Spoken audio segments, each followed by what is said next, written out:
Hey, what's going on? You know who it is. You know what it is. All right, you guys, peep game. All right, man. First of all, excellent video by Too Raw for TV where he's basically talking about the upcoming Major League Baseball Hall of Fame voting, who could get in, who may not get in. And I had to chime in on this because I like the subject at hand. You know, I've been talking about this for a while.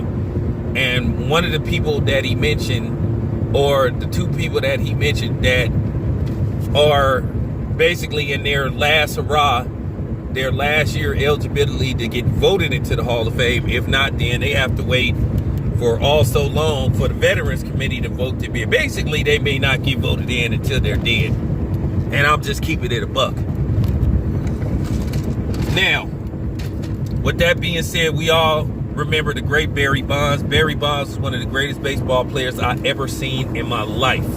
And like I said before, Barry Bonds played his ass off in that World Series versus the Los Angeles Angels. I'm talking about Barry Bonds, he just went off. And I'm talking about had the Giants been able to pull it off, but then again, Dusty Baker was the manager. Still can't win when it counts. Who blew that World Series versus the Los Angeles Angels. But Barry Bonds, I'm talking about, he went off.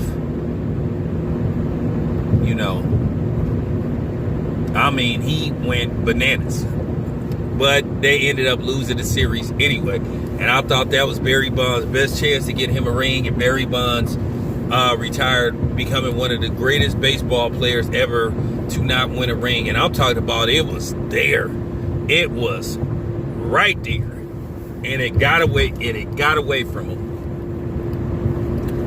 But like I said, Barry Bonds was a hell of a baseball player. But the problem is Barry Bonds didn't have a great relationship with the media.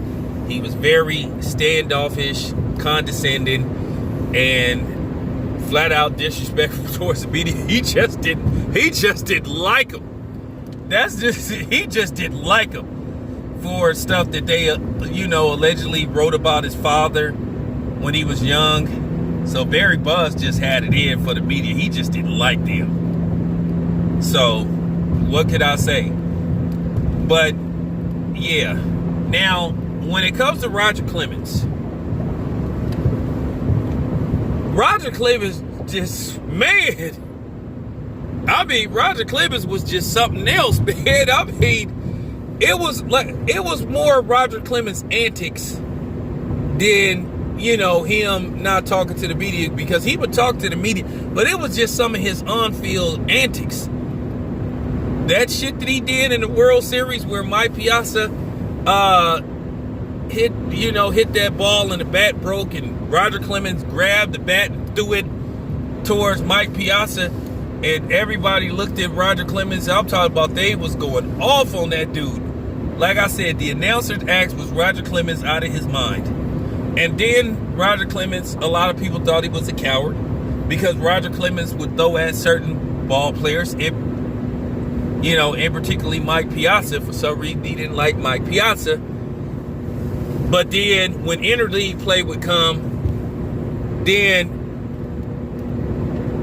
he would be scheduled to pitch. It would be scheduled to pitch where he would have to take a at bat. So what Roger Clemens would do, most people believe he would fake an injury. And he got away with doing that for years. Until finally somebody said, hey man, why is it when they do interleague where, the National League have to bat? I forgot how that works. And somebody put in the comment section, I think if the American League team is at a National League stadium, I think during interleague, then I think the pitcher has to bat, or it could be the other way around. But nevertheless, Roger Clemens would always do this stuff. He just always would fake an injury.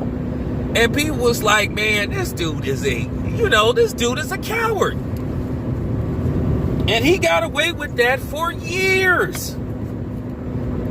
And he finally did it, and then all the hoopla leading up to him coming in back, the pitcher just really didn't do much of anything. He didn't let Roger Clemens have it like people wanted him to. So, you know. But Roger Clemens and Barry Bonds are not in the Hall of Fame because of politics. People just didn't like Barry Bonds. And then the same can be said for Roger Clemens, but for different reasons. Like I said, a lot of it was Roger Clemens' antics. But then, you know, the steroid speculation was just the icing on the cake. Same thing with Barry Bonds. They never liked Barry Bonds to begin with, but they couldn't deny him a trip to Cooperstown until the Balco thing surfaced. And this was like their aha moment. Aha, we finally got something on this dude. So we could use this as the excuse not to vote him into the Hall of Fame. Now, keep in mind, on the side note, Barry Bonds has never failed a drug test. Not to my knowledge. He's never. You heard stuff about them having the paperwork. Well, we never saw that paperwork. So until some paperwork surfaces, I don't believe it. And that is just real talk. Okay? Now, here's somebody else that's up for the Hall of Fame on the first ballot, and that is it's none other than Alex Rodriguez, A-Rod, as they used to call him. First of all, if A-Rod get into the Hall of Fame on the first ballot and Barry Bonds does it, that will be the ultimate slap in the face. But I wouldn't be surprised if they do it. And keep in mind, Alex Rodriguez has been popped. And he's admitted to steroid use. So if the Major League Baseball is going to try to play, you know, the purity police or the moral police, you can't put A-Rod in there and then not have Barry Bonds in there. Like I said, A-Rod has been caught. He's admitted to it. Barry Bonds never was caught. And that's the problem right now. People doing this out of personal feelings because they got personal feelings towards Barry Bonds and Roger Clemens. But if you look who got into the Hall of Fame over them, you would laugh. And that's just real talk. This needed to be said. But anyway, this your boy Town Biz. I'm out. No way in hell A-Rod should be voted into the Major League Baseball Hall of Fame. I'm out.